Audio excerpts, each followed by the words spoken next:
अस्सलाम वालेकुम स्टूडेंट्स, मैं हूं आपका इंस्ट्रक्टर आतिफ नसीम और ये है आपका YouTube channel science math sensible. Gravitational field में आज हम लेक्चर नंबर 2 स्टार्ट कर रहे हैं और हमने ये सीरीज स्टार्ट की हुई है A2 फिजिक्स कैम्ब्रिज इंटरनेशनल की 9702 जिसका कोड है, और उसमें आज हमारा सेकेंड लेक्चर है ग्रेविटेशनल फील्ड्स के बारे में। और उस लेक्चर में हम डिस्कस करेंगे सबसे पहले इनवर्स स्क्वायर लॉ को। जिस तरह प्रीवियस लेक्चर में हमने ये जो Newton law of universal gravitation का जो सेकंड स्टेटमेंट था वो जो हमने पढ़ा था कि the force of interaction between two masses is inversely proportional to the square of the distance between their centers। तो वहां पे हमने बात की थी कि why this proportionality is not with the distance, why it is with the square of the distance। सो उस topic को अभी हम डिस्कस कर रहे हैं और हमने कहा था कि जब भी कोई फिजिकल क्वांटिटी जो है स्क्वायर ऑफ द डिस्टेंस के साथ इनवर्सली रिलेटेड होती है तो उसको हम इनवर्स स्क्वायर लॉ का नाम देते हैं। और ये फिजिक्स में मुख्तलिफ क्वांटिटीज के साथ ये बात हमने देखी हुई है जो अभी हम इस एग्जांपल में डिस्कस कर रहे हैं। सो inverse square law is what? Inverse square law is when a physical quantity is inversely proportional to the square of the distance. This statement is called inverse square law। जैसे आपके साथ gravitational force जो है it is inversely proportional to the square of the distance। अगर हम power की बात करें तो मुख्तलिफ पावर्स जो है वो भी कभी कभार inversely proportional to the square of the distance होते हैं। अगर हम इंटेंसिटी की बात करें, इलेक्ट्रिक फील्ड इंटेंसिटी की या ग्रेविटेशनल फील्ड इंटेंसिटी की, so that intensity is also inversely proportional to the square of the distance. लेकिन स्टूडेंट्स अगर आप मैग्नेटिक फील्ड इंटेंसिटी की बात करें जिसको हम B से जाहिर करते हैं, that is inversely proportional to just distance. वो जो है इनवर्स स्क्वायर लॉ को फॉलो नहीं करता। इलेक्ट्रिक फील्ड इंटेंसिटी और ग्रेविटेशनल फील्ड इंटेंसिटी ये तो इनवर्स स्क्वायर लॉ को फॉलो करती है और magnetic field intensity inverse square law को फॉलो नहीं करती। अभी इसका हमने रीजन समझना है। रीजन हमने ये समझना है कि why the square of distance, सिर्फ डिस्टेंस क्यों नहीं, स्क्वायर ऑफ डिस्टेंस क्यों। तो स्टूडेंट्स ये बहुत इंपॉर्टेंट लॉजिक है, ये याद रखें आप हमेशा कि जब भी कोई फिजिकल क्वांटिटी जो है वो किसी लाइन में स्प्रेड नहीं होती बल्कि वो 3D में स्प्रेड होती है। एक ऐसी फिजिकल क्वांटिटी जो अपनी प्रॉपर्टीज को थ्रो करे एक 3D रीजन में और उस फिजिकल क्वांटिटी की प्रॉपर्टीज इस तरह बढ़े जिस तरह आप एक बैलून में एयर भरते हैं, एक बैलून में आप हवा भरते हैं और वो बैलून 3 डायमेंशनली ग्रोथ कर रहा होता है। तो उन फिजिकल क्वांटिटीज में स्टूडेंट्स याद रखें कि वो फिजिकल क्वांटिटीज डिस्टेंस के साथ रिलेट नहीं करती बल्कि वो फिजिकल क्वांटिटीज एरिया के साथ रिलेट करती है। स्टूडेंट्स ये स्टेटमेंट आप पढ़ लें, any physical quantity that spreads in the 3D region, जब वो 3D region में स्प्रेड करेंगे, does not depends on distance but it depends on area। Let's suppose students आपके साथ एक पॉइंट मास है m1 और ये जो है उस पॉइंट मास ने अपना फील्ड बनाया हुआ है और ये फील्ड जो इस पॉइंट मास ने बनाया है ये एक 3D रीजन में ये फील्ड बना है। ठीक है, मतलब जैसे ही आपके साथ ये मास क्रिएट हो गया तो इस मास ने एक 3D रीजन में एक गुब्बारे की तरह, एक बैलून की तरह अपना एक फील्ड बना लिया है। ये फील्ड अपनी प्रॉपर्टीज को स्ट्रेट लाइन में थ्रो नहीं करता बल्कि ये फील्ड अपने प्रॉपर्टीज को 3D रीजन में थ्रो करेगा। ये फील्ड अपने इंटेंसिटी को स्ट्रेट लाइन में थ्रो नहीं करेगा बल्कि ये फील्ड अपने फील्ड इंटेंसिटी को एक 3D रीजन में थ्रो करेगा। स्टूडेंट्स जब आप जो है लेट्स सपोज एक पाइप है और आप उसमें एयर को पुश करते हैं तो वो एयर के पार्टिकल्स स्ट्रेट जाते हैं, लेकिन जब आप एक बैलून में एयर को पुश करते हैं तो बैलून में पार्टिकल स्ट्रेट नहीं जाते बल्कि वो 3D रीजन में स्प्रेड हो जाते हैं। एक पार्टिकल राइट की तरफ चला गया, एक अप चला गया, एक डाउन चला गया, एक लेफ्ट की तरफ चला गया, तो 3D रीजन में सारे पार्टिकल्स या सारी इंटेंसिटी एक डायरेक्शन में नहीं जाती, बल्कि वो पूरे ग्लोब में, पूरे स्फीयर में स्प्रेड हो जाती है। और स्टूडेंट्स, ऐसी क्वांटिटीज का डिस्टेंस के साथ हम ताल्लुक नहीं निकालते, बल्कि ऐसी क्वांटिटीज का हम एरिया के साथ ताल्लुक निकालते हैं। तो इस एग्जाम्पल में जरा इसे समझते हैं और फिर एक दूसरे एग्जाम्पल में हम इस इनवर्स स्क्वायर लॉ को डिटेल में समझते हैं। स्टूडेंट्स, कंसीडर करें कि आपके साथ एक बॉडी है m और उस बॉडी ने अपना फील्ड जो है वो इस बैलून की शक्ल में बनाया हुआ है, and we have another body m2 here, ये एक दूसरी पॉइंट बॉडी है। और लेट्स सपोज हम इन दोनों बॉडीज के दरमियान the force of interaction find कर रहे हैं। तो स्टूडेंट्स, ये फोर्स ऑफ इंटरेक्शन का रेडियस के साथ या फासले के साथ ताल्लुक निकालना यहां पर करेक्ट नहीं होगा। हम इस फोर्स ऑफ इंटरेक्शन का किसके साथ ताल्लुक निकालेंगे? इस पूरे स्फीयर के सरफेस एरिया के साथ हम इसका ताल्लुक निकालेंगे, क्योंकि ये फील्ड जो बना है, ये फील्ड एक 3D रीजन में स्प्रेड हुआ है। तो यहां पर फोर्स का आर के साथ रिलेशन निकालना ये दुरुस्त नहीं होगा। यहां पर हम फोर्स का एरिया के साथ रिलेशन निकालेंगे। और स्टूडेंट्स, आपको पता है कि स्फीयर का एरिया किसके इक्वल होता है? स्फीयर का एरिया 4 पाई आर स्क्वायर के इक्वल होता है। So it means that force depends on the square of the radius, force does not depends on radius. तो ये इसका आंसर है कि why the square of radius. Square of radius इसलिए because that quantity does not depends on radius और distance, that quantity depends on area. और जब आप उस स्फीयर का एरिया लेंगे तो स्फीयर के एरिया का फॉर्मूला आपके साथ 4 पाई आर स्क्वायर है। 4 पाई तो वैसे भी कांस्टेंट है, so this means that quantity, here we are talking about force, so that force is not related with distance, that force is related with r square, and the relation is an inverse relation, therefore it is called inverse square law. तो यहां पे तो हमने समझा कि ये are square कहां से आता है। ये आर स्क्वायर असल में हमारे साथ एरिया की वजह से आता है, ठीक है। उस स्फीयर का एरिया जो होता है वो 4 पाई आर स्क्वायर के इक्वल होता है, और इस वजह से हमारे साथ आर स्क्वायर वहां पे इनवर्स स्क्वायर लॉ में जो आर स्क्वायर हमारे साथ मौजूद होता है, इसका मेन रीजन यही है। स्टूडेंट्स, इस एग्जाम्पल को एक दूसरे तरीके से समझते हैं।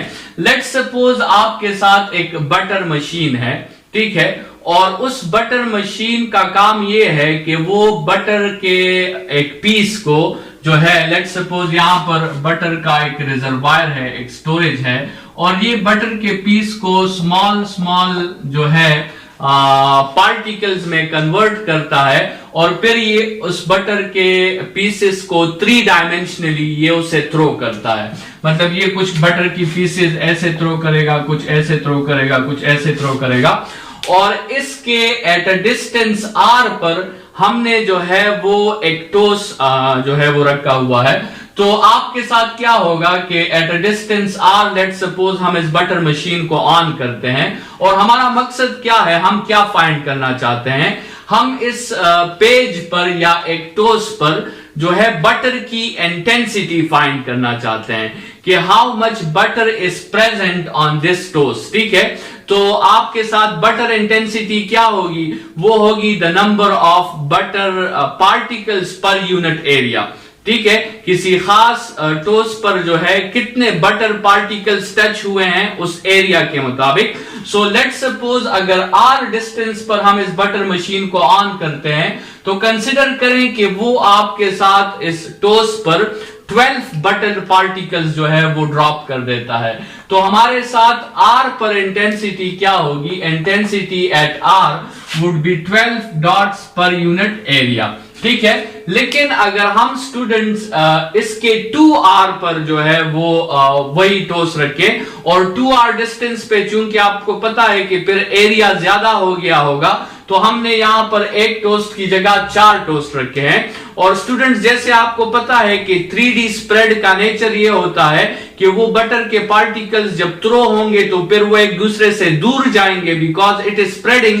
तो आपको क्या लगता है कि 2r डिस्टेंस पर एक पेज या एक टोस्ट पर कितने बटर पार्टिकल्स आएंगे?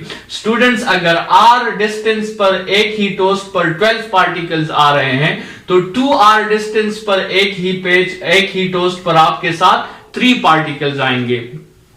तो ये आपको वो दिखाई दे रहा है क्योंकि वो बटर के पार्टिकल्स आपके साथ स्प्रेड हो रहे हैं। तो जब स्प्रेड हो रहे हैं तो फिर आपके साथ अगर ये स्ट्रेट लाइन में जाते तो यहां भी आपके साथ 12 पार्टिकल्स होते और 2r डिस्टेंस पे भी आपके साथ वही 12 पार्टिकल्स होते हैं। लेकिन चूंकि ये बटर पार्टिकल स्ट्रेट पाथ में नहीं जा रहे, ये स्प्रेड हो रहे हैं, तो स्प्रेडनेस की वजह से कुछ पार्टिकल स्ट्रेट आ रहे हैं, कुछ 30 का एंगल बना रहे हैं, कुछ 45 का एंगल बना रहे हैं। ठीक है, तो ये स्प्रेड हो रहे हैं। तो स्प्रेडनेस की वजह से 2r पर इंटेंसिटी वो 6 डॉट्स नहीं होगी बल्कि वो 3 डॉट्स पर एरिया हो जाएगी।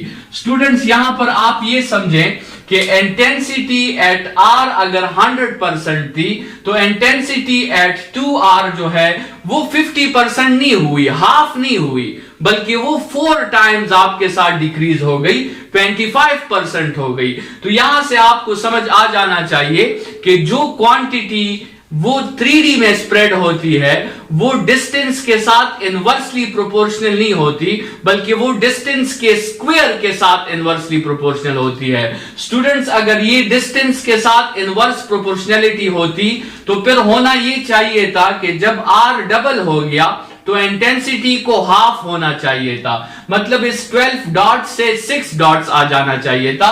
लेकिन यहां क्या हुआ, यहां पर जब r डबल हुआ तो इंटेंसिटी 4 टाइम्स डिक्रीज हो गई। आप जब 12 डिवाइडेड बाय 4 करते हैं तो आपके साथ 3 आंसर आता है। तो इसका मतलब डबल r होने पर इंटेंसिटी पे क्या असर पड़ा, 4 टाइम्स डिक्रीज हो गई। तो ये सिंपल रिलेशन नहीं है, ये एक इंटेंस रिलेशन है और इस इंटेंस रिलेशन को हम इनवर्स स्क्वायर लॉ कहते हैं। सो यहां से हमें पता चला कि intensity is not proportional to r but to the square of r because here the butter intensity is spread in the 3D region। तो यहां से आपको जो है मेरे ख्याल में समझ आ जाना चाहिए कि वो क्वांटिटीज जो अपनी प्रॉपर्टीज को 3D में स्प्रेड करते हैं वो इनवर्स स्क्वायर लॉ को जरूर ओबे करेंगे। स्टूडेंट्स, जैसे हमने यहां पे बात की कि आपके साथ मैग्नेटिक फील्ड जो है वो डिस्टेंस के साथ रिलेटेड है, तो मैग्नेटिक फील्ड याद रखें कि ये अपनी प्रॉपर्टी और अपनी इंटेंसिटी को 3D में स्प्रेड नहीं करता, ये अपनी इंटेंसिटी को 2D में स्प्रेड करता है। तो इसलिए ये इनवर्स स्क्वायर लॉ को फॉलो नहीं करता। स्टूडेंट्स, आज के लेक्चर में हमारा दूसरा और आखिरी टॉपिक जो है वो ये है कि हमने ग्रेविटेशनल फोर्स और इलेक्ट्रोस्टैटिक फोर्स को जरा कंपेयर करना है। इसमें हमने कंपैरिजंस देखनी है क्योंकि इन दोनों में बहुत सी कंपैरिजंस हैं। आप जो है इन स्टेटमेंट से भी अंदाजा लगा सकते हैं। Gravitational force is G(m1 m2) divided by r square and electrostatic force is K(q1 q2) divided by r square। अगर हम इनकी सिमिलरिटीज और डिफरेंसेस पे बात करें तो स्टूडेंट, सबसे पहली सिमिलरिटी आपके साथ है कि ये दोनों फोर्सेस जो है इनवर्स स्क्वायर लॉ को ओबे करते हैं। मतलब चाहे इलेक्ट्रिक फील्ड हो चाहे ग्रेविटेशनल फील्ड हो, दोनों आपके साथ 3D फील्ड्स हैं और दोनों में फील्ड इंटेंसिटी जो है वो 3D में स्प्रेड होती है और आपके साथ दोनों इनवर्स स्क्वायर लॉ को ओबे करते हैं, उसे जस्टिफाई करते हैं। दूसरी बात जो अगर हम इसमें बात करें, ग्रेविटेशनल फोर्स में जो कांस्टेंट है that is called universal gravitational constant, उसकी वैल्यू जो है वो कूलम फोर्स के कांस्टेंट से इंतहाई छोटी है। जैसे ग्रेविटेशनल फोर्स की वैल्यू 8.87 मल्टीप्लाई बाय 10⁻⁻11 है और आपके साथ जो k की वैल्यू है वो 9 मल्टीप्लाई बाय 10⁻9 है। ठीक है, तो इससे आप देख सकते हैं कि the capital G is extremely small then capital K और इसी वजह से जो है वो इन दो मार्कर्स के दरमियान ग्रेविटेशनल फोर्स को ऑब्जर्व करना बहुत मुश्किल है और अगर इन्हीं दो मार्कर्स को हम चार्ज कर दें तो हम कूलम फोर्स को आसानी से ऑब्जर्व कर सकते हैं। This is because the value of G is extremely small as compared to the value of K। चूंकि G की वैल्यू बहुत स्मॉल है तो मासेस की वैल्यू अगर ज्यादा भी होगी, ये प्रोडक्ट उसे दोबारा कम कर देगा क्योंकि जी की वैल्यू बहुत स्मॉल है। लेकिन यहां पर के की वैल्यू ऑलरेडी बहुत ज्यादा है, तो अगर चार्जेस का मैग्नीट्यूड बहुत कम भी होगा तो आपके साथ के की वैल्यू उस फोर्स को ऑटोमेटिकली बढ़ा देगी, उसे इंक्रीज कर देगी। स्टूडेंट्स, एक और बात जो जी और के में है वो ये है कि capital G is a universal gravitational constant. इसकी वैल्यू हर मीडियम के लिए सेम होती है, लेकिन दिस कैपिटल के is not a universal constant but it is a medium dependent constant. इसकी वैल्यू वैक्यूम के लिए अलग है, वाटर के लिए अलग है, एयर के लिए अलग है। ये जो हमने के की वैल्यू मेंशन की है, this is for vacuum 9 multiply by 10⁹9। Otherwise other mediums के लिए के की वैल्यू फिर इस वैल्यू से कम हो जाती है, और इसीलिए हम कहते हैं कि जब भी आप कूलम फोर्स वैक्यूम के अलावा किसी दूसरे मीडियम में फाइंड करते हैं तो आपके साथ कूलम फोर्स डिक्रीज हो जाता है because of the decrease in the के वैल्यू। इसके अलावा स्टूडेंट्स ये बात भी याद रखें कि एक जो डिफरेंस इन दोनों फोर्सेस के दरमियान है वो ये है कि आपके साथ जो ग्रेविटेशनल फोर्स है it is always an attractive force. आपके साथ ग्रेविटेशनल फोर्स हमेशा अट्रैक्टिव फोर्स होता है, लेकिन इलेक्ट्रोस्टैटिक फोर्स जो है, कूलम फोर्स जो है, वो आपके साथ अट्रैक्टिव भी हो सकता है और रिपल्सिव भी हो सकता है। आपको पता है कि अपोजिट चार्जेस में ये फोर्स अट्रैक्टिव होता है और सेम चार्जेस में ये फोर्स रिपल्सिव होता है। तो ये एक दूसरा डिफरेंस है आपके साथ। एक और बहुत इंपॉर्टेंट बात आप समझें, अगर हम सब एटॉमिक लेवल पे बात करते हैं तो सब एटॉमिक लेवल पर इस यूनिवर्स को कंप्रेस करना और इस यूनिवर्स को एक्सपेंड ना होने देना, ये कूलम फोर्स का काम है। कूलम फोर्स जो है, जैसे आपको पता है, अगर हम एक एटम के स्ट्रक्चर को देखें तो एटम में ये इलेक्ट्रॉन्स और प्रोटॉन्स जो हैं ये एक फिक्स साइज में क्यों है, ये एक्सपेंड क्यों नहीं हो रहे, क्योंकि कूलम फोर्स इस पर एक अट्रैक्टिव फोर्स अप्लाई कर रहा है और ये एटम्स को एक्सपेंड होने नहीं देता। तो अगर ये यूनिवर्स कंप्रेस्ड फॉर्म में है, ठीक है, ये एक्सपेंड नहीं हो रही, तो सब एटॉमिक लेवल पे उसका रीजन जो है वो कूलम फोर्स है।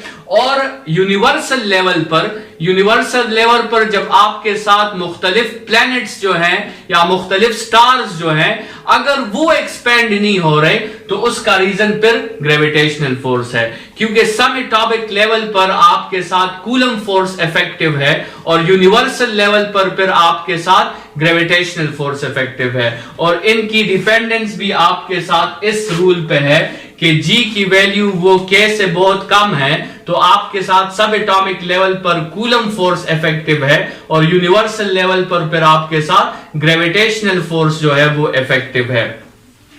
एक एग्जांपल की अगर हम बात करें, अगर हम दो बॉडीज लें जिन पे 1 kg का मास है और उनके दरमियान डिस्टेंस 1 मीटर है और उन पे 1 कूलम का चार्ज भी है, अगर हम इन दोनों बॉडीज के दरमियान ग्रेविटेशनल फोर्स फाइंड करें तो उसकी वैल्यू बहुत कम होगी, क्योंकि अगर आप इस फार्मूला में वैल्यूज पुट करेंगे तो आपके साथ 1 × 1 डिवाइडेड बाय 1 स्क्वायर, तो आपके साथ ग्रेविटेशनल फोर्स कैपिटल जी की इक्वल हो जाएगा, जिसकी वैल्यू 8.87 मल्टीप्लाई बाय 10⁻11 न्यूटन है।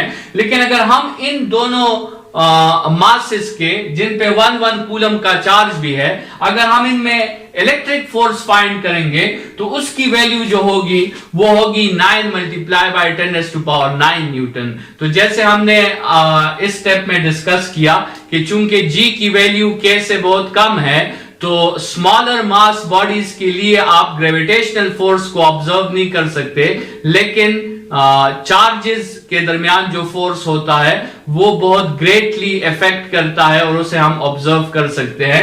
लेकिन स्टूडेंट्स, जिस तरह ये डिस्टेंस आपके साथ बढ़ता है और साथ में मासेस भी बढ़ जाते हैं तो फिर ग्रेविटेशनल फोर्स का इफेक्ट जो है वो कूलम फोर्स से ज्यादा प्रोमिनेंट होता है। इसीलिए हम कहते हैं कि यूनिवर्सल बेसिस पर ग्रेविटेशनल फोर्स का इफेक्ट ज्यादा है और सब एटॉमिक बेसिस में आपके साथ कूलम फोर्स का इफेक्ट ज्यादा है। इस लेक्चर को यहीं पे वाइंड अप करते हैं, नेक्स्ट लेक्चर में दोबारा मिलेंगे। इस लेक्चर के लिए इतना ही। Thank you students.